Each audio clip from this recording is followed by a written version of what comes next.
Hey, what's up, guys? It is Dan from FightWave, and today I'm joined by somebody who I'm very excited to speak with. If you know anything about me, you know I'm always keeping an eye on regional scene talents, and today's guest is no exception to that matter. He's 9-0 as a bantamweight, and in my opinion, if you're looking at regional scene guys, he's the most interesting man on the regional circuit. In my opinion, just very accredited as a fighter, but also somebody who has a lot of very interesting extracurriculars, and somebody who, in my opinion, is on the makings for a very special fighter, and he's going to be with a very big promotion very soon. I have no doubt in my mind that he's going to be one of those guys fighting in the big leagues very soon. Today I'm joined by scrappy Dustin Lampros. How are we doing today, Dustin? Man, I'm doing wonderful. Thank you for having me. Absolutely, Dustin. And obviously coming off a phenomenal, victory, your last outing at Shamrock. Talk to me about how everything's been. Just, in terms of just staying busy and doing, obviously mixed martial arts related stuff and also your extracurriculars, because you've been a very busy man, to say the least. Yeah, man. No, coming off that last win was awesome. Definitely needed that. It was, first fight in a year. Had a whole year layoff, just dealing with injuries and just not being able to get fights to work out. But yeah, that was huge. That was a big win. I really needed that, and I'm glad it went the way it did, obviously. But you know, to get to 9-0 as a professional and to have all these fights go, exactly right, it takes a lot to get there. So for that fight to go the way it did and to be one of my best finishes, versus what some were saying my toughest test, it was a really great feeling.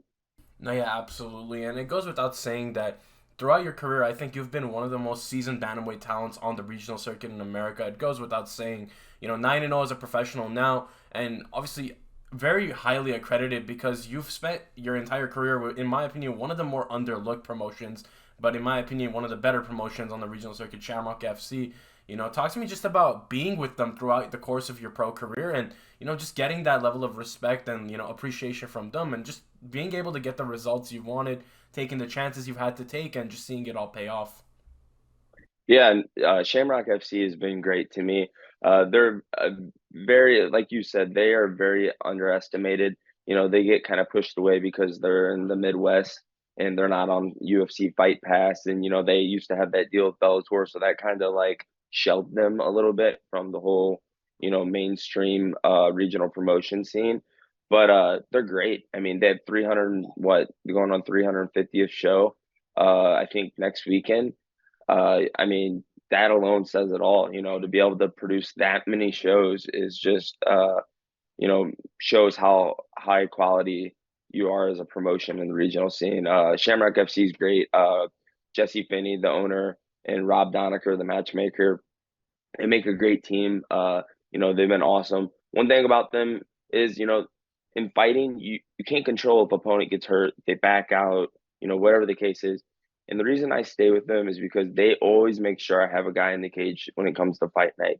How many guys go through full camps, they have sponsors, they pay money, they go through all this stuff, and then they have a fighter back out or get injured or whatever the case may be, and then they don't end up fighting.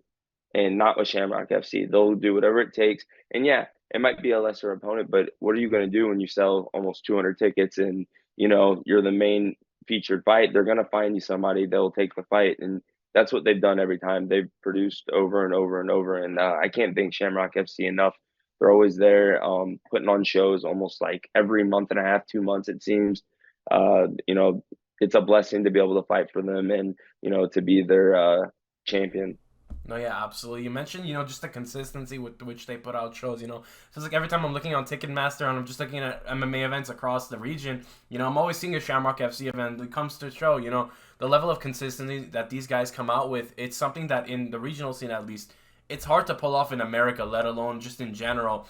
Like having that many shows, 350 regional scene shows is a massive feat. Credit to Shamrock and what they've done. But more importantly, like you mentioned, staying active and staying busy. You mentioned just injury struggles a little bit, rehabbing the injuries, tending to them, and then, coming back this year and getting the performance you needed to get back on track.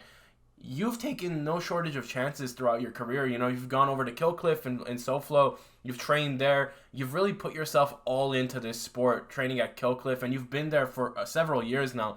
Talk to me about just the experience being around those guys, because it's no shortage of inspiration to be drawn from that gym. You've got the likes of Michael Chandler, Ian Gary, Gilbert Burns, Jared Gordon. You've got Christos Yagos, who just went over there. Evan Elder. The list goes on and on of guys. Tuco, Brandon Allen. I can name so many guys that come out of Killcliff.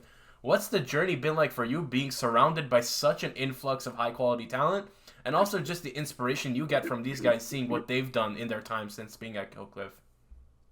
Yeah, no, you said it exactly. Being around such high level guys, I knew when I moved down, that was the move when I was 20 years old. I trained with the American Top Team for about 3 to 4 years, and I knew that I needed to be surrounded by that level because I didn't have a background in this. I was just a high school baseball, football player, a really good athlete, but I had no mixed martial arts background whatsoever. uh, you know, I needed to be, just thrown in there with, the Sharks.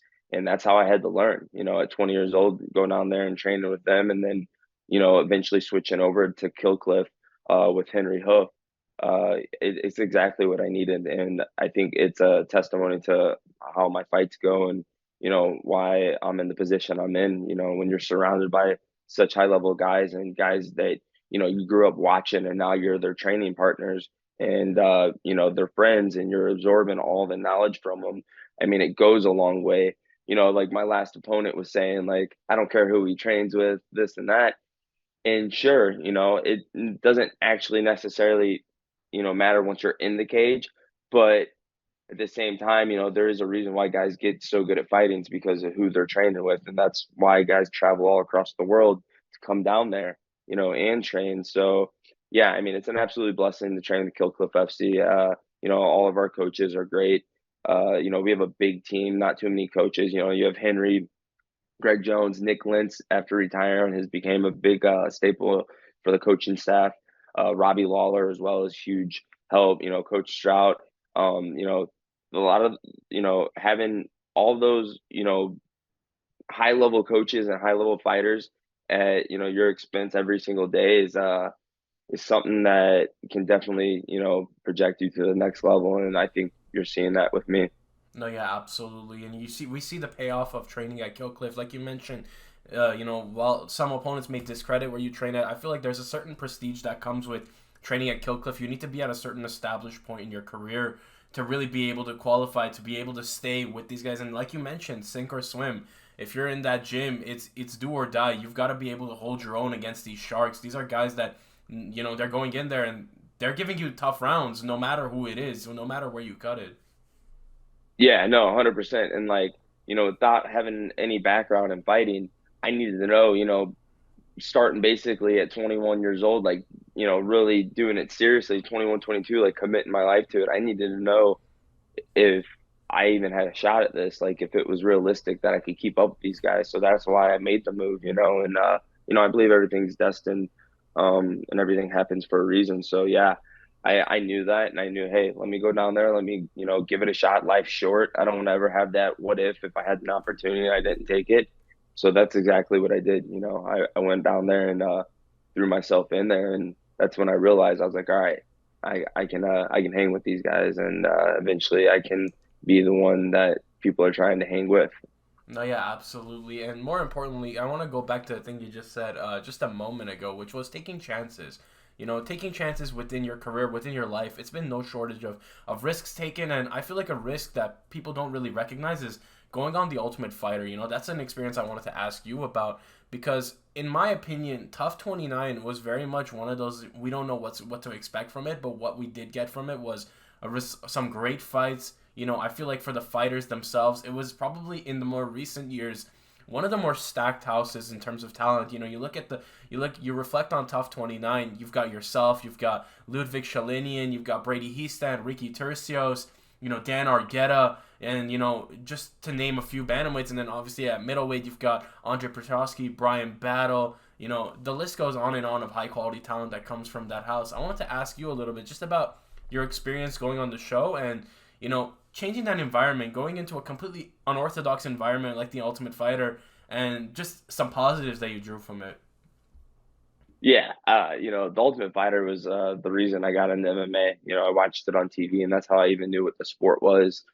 And like you said, it is a taking a big risk going on the show. On national television. Getting put in the house. With other crazy talented fighters, and I think it was a chance I had to take. I couldn't pass it up.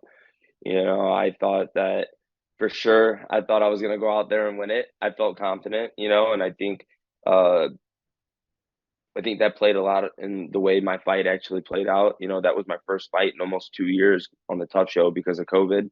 And then I found out way before that I was going to be on it, and they asked me not to fight again, just in case for injuries or maybe to potentially lose.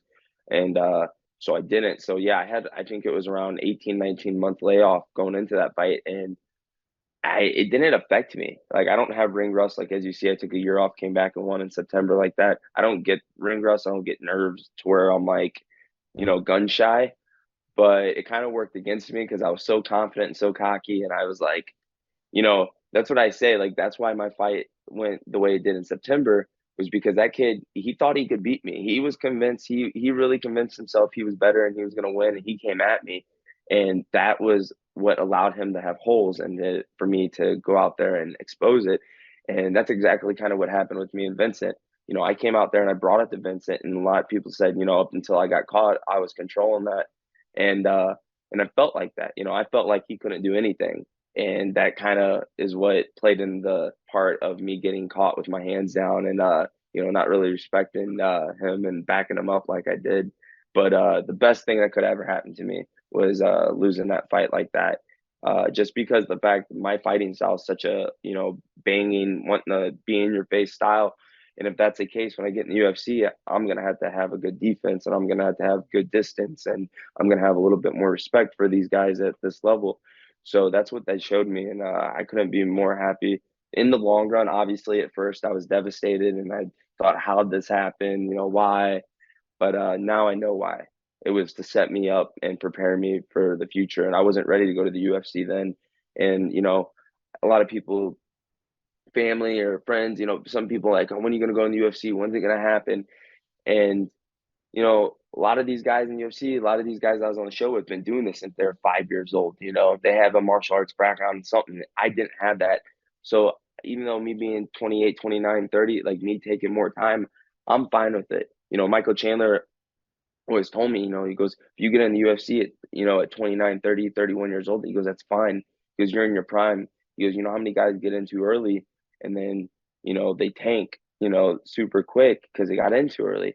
He goes, at least if you get in at that age, he goes, you'll know you were prepared as you could ever be, and you'll have nothing to like think like what if or this or that, So I'm uh I'm happy with how the show played out. Obviously, anybody on the show would love to have won it. That's a dream come true. But just being on the show alone was a blessing to be picked out of the thousand of people that applied and wanted to get on it. To be one of eight was very surreal, and I couldn't be more happy with how everything went in the long run. No, yeah, absolutely. I love what you mentioned. It's kind of like an indicator that you're on the right path. Being selected amongst a prestigious crop of fighters. And obviously, while at the current moment, you weren't necessarily happy with the result. I imagine nobody would be. But looking long term at it, I feel like you look at it. It's a pro exhibition fight.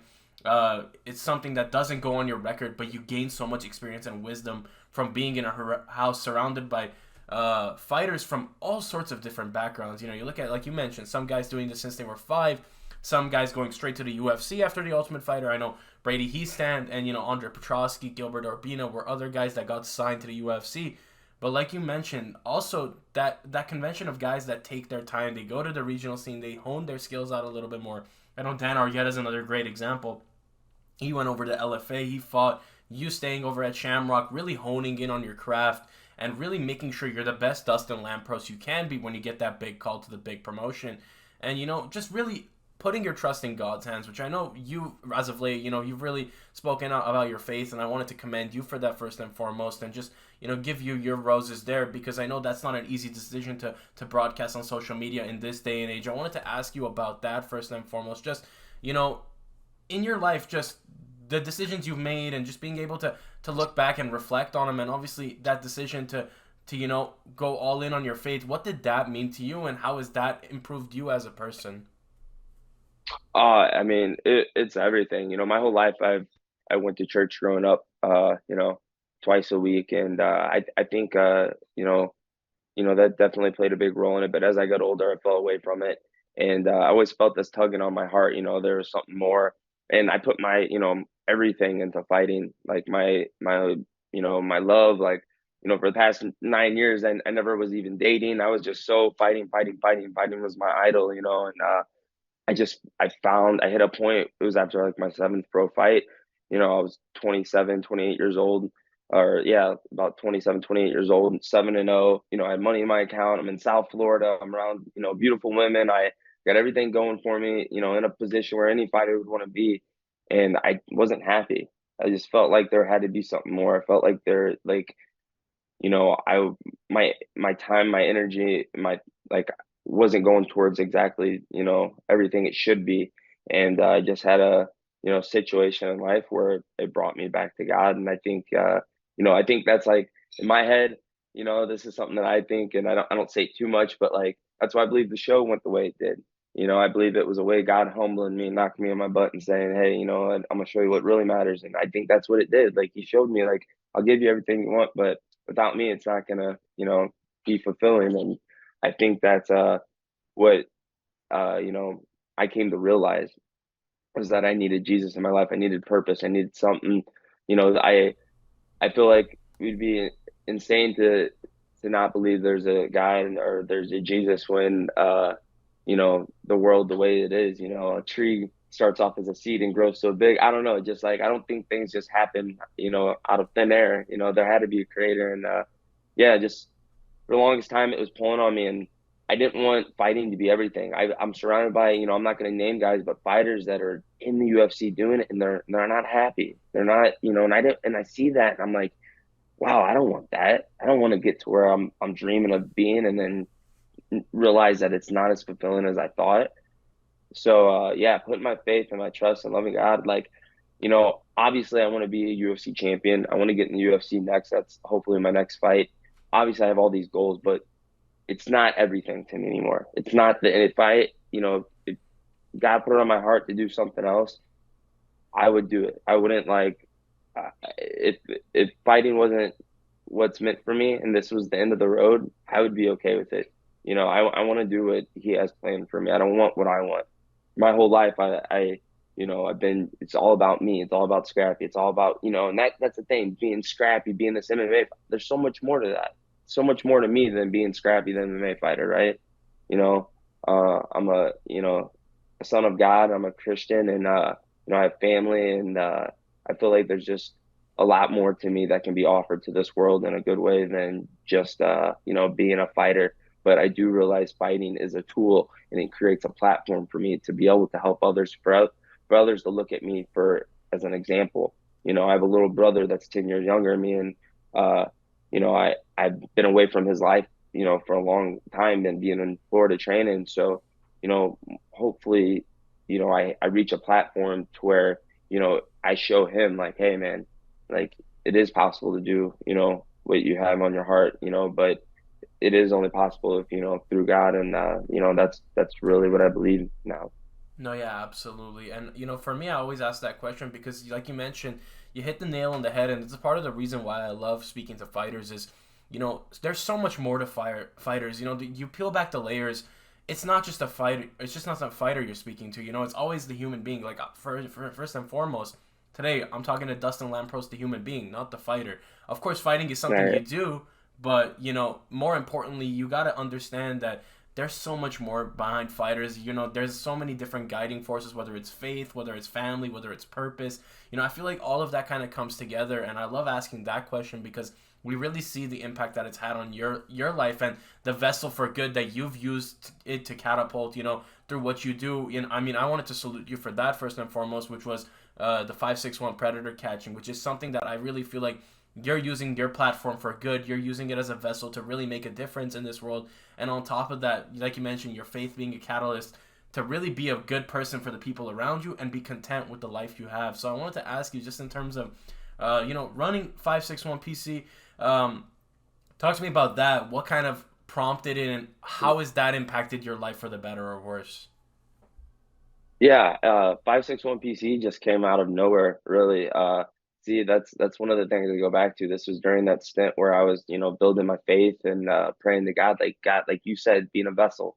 I wanted to be a light. I prayed on it. God, there's something more for me. And I'm not saying that's what it is exactly. I don't know. It's still very new. It's still, you know, just getting going. But yeah, it kind of came out of nowhere.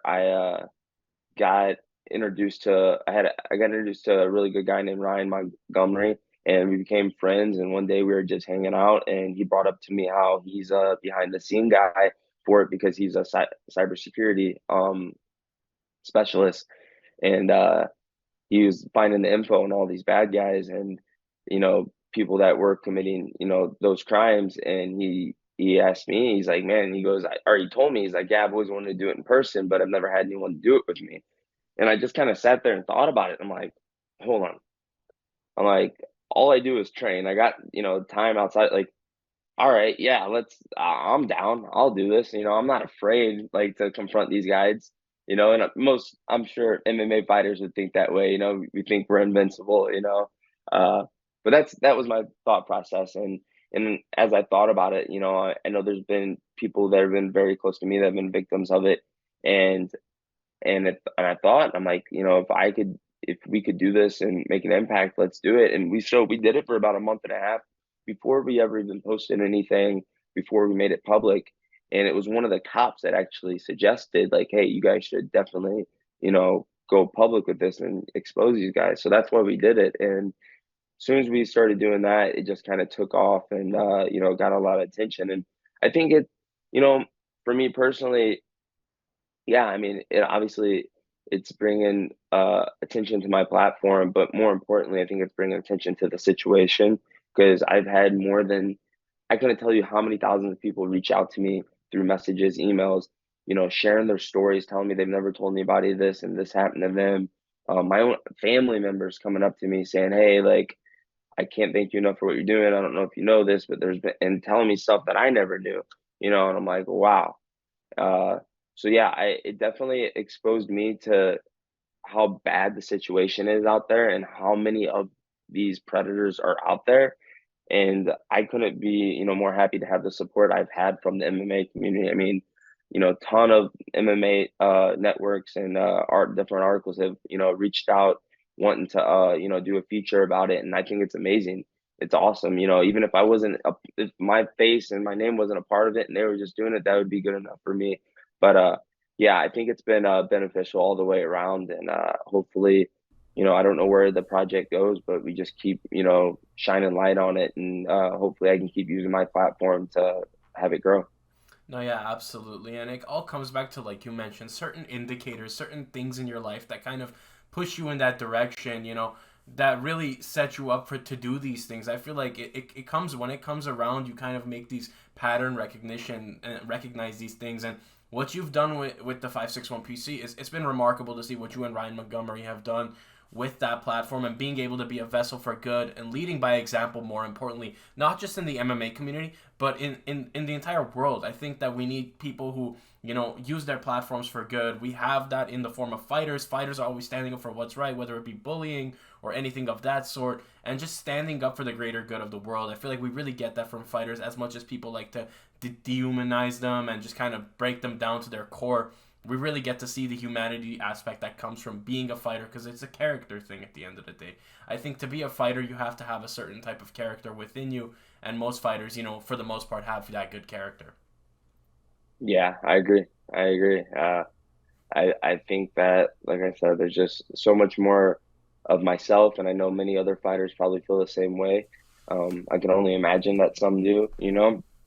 I just think that life's so short, and uh, we can make an impact in different areas. I'm definitely about it. I want to do everything I possibly can to be the best version of myself and be the best, human and quote unquote neighbor to everyone else. Uh, just too much negativity in the world to not help shine some positivity. No, yeah, absolutely. And Dustin, I wanted to thank you so much for your time. It's really been an honor and privilege for me to speak here with you today and be able to pick your brain. Obviously, in my opinion, one of the best bantamweight talents on the circuit right now. I know that you're in the makings very soon for either a UFC contract, contender series, or any big promotion. I know would be lucky to have you on their organization and in their roster. And I wanted to ask you just one question about, I should guess a two-parter. One, for me, just on a personal level, I gotta ask this because I grew up watching this guy. You know who I'm gonna talk about. I wanted to ask you about your friendship with Supreme Patty, with Patrick. Because I grew up in that Instagram era of watching Supreme Patty jumping off his roof into a pool, lighting things on fire, running through things, and now to see kind of the an MMA fighter that I look up to and I watch, and the friendship that you've kind of grown with him. I was to ask you, what was that experience like meeting him, and also just the friendship that you guys have grown together? Yeah, I mean, when I met him, I didn't really know who he was exactly. Might have seen a video or two. My little brother more or less knew because when I mentioned that I was going to be helping him train for a boxing match, my little brother lit up and was like, "Oh my gosh, that's amazing!" But yeah, man, it's been great. He's the best. He's became one of my best friends. He was at my sister's wedding this past weekend. But no, Patty's a great guy. He's someone who definitely I think is underestimated and gets overlooked because of his type of content. He gets portrayed as this like crazy, dude, which he is crazy, but the dude is one of the best, has one of the best hearts. You take his shirt off his back for anybody. He's such a good friend. I mean, I like humbly enough, I can say I lived with them for almost 2 years. The dude never charged me a dime. Let me live with them. Never like was just open arms to me. Being one of his best friends. When I needed to focus on training, he was there to help me out. And yeah, man, he's a great guy. I can't say anything bad about him. I mean, just all great things, and that's why we became such great friends. And I think we build off each other. Me being a pro athlete is, and him, he's super athletic too. So we mesh really well. But yeah, he's definitely a great guy, and I definitely think he probably doesn't get the respect that he deserves. Because he's a really really good guy. Absolutely, and I just love seeing that, like both two worlds colliding. You got obviously the internet world and the MMA world colliding, but more importantly, a great friendship brewing in the process. I wanted to thank you so much for your time, Dustin. It's been a privilege to speak with you. And just any final message for the fans at home of Scrappy Dustin Lampros, or just any goals you want to, really accomplish in the last 2 months of 2023 to close the year out strong? Yeah, as far as fighting, I'm waiting on that short notice call. As my understanding, I'm one of the next 35ers getting called. So if there's an opening, they're gonna be calling me first to see if I can take it, and hopefully I can be ready for when that call comes. I am a big 135er. It is a big weight cut, and it takes a lot of dedication and discipline to get to 35. So that's where I'm working at right now. But just want to thank everyone for the support. Thank you for having me. Thank all the people that support me all over the world through social media, and fans that I've gained. Um, can't thank it enough. It's huge. But yeah, all I can say is I always would say chase your dreams, and something I'm learning is chase God, chase Jesus, put Him first, and He'll guide you to those dreams. He'll bring you to those goals that you have. So put Him first, and let the rest take its course. But yeah, just spread positivity. Let your light shine for Him, and protect the children. 561 PC. Absolutely. You guys heard it here first. Just follow what you're strongly passionate about.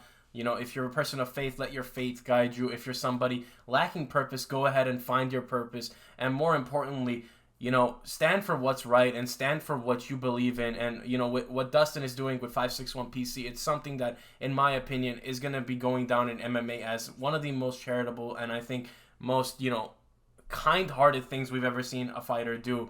It really goes without saying, Dustin, that what you're doing or what Ryan Montgomery are doing with 561 PC. It's truly something to behold, and something I think a lot of fighters take inspiration from, seeing what you guys have done for the greater good of the world. So keep up the great work there. To the fans at home watching, check out Scrappy Dustin Lampros on social media, 561 PC on YouTube and social media. I'll be linking all the socials in the description down below. It's been me, Dan, from FightWave. Hopefully you guys have enjoyed. Have a great day, guys.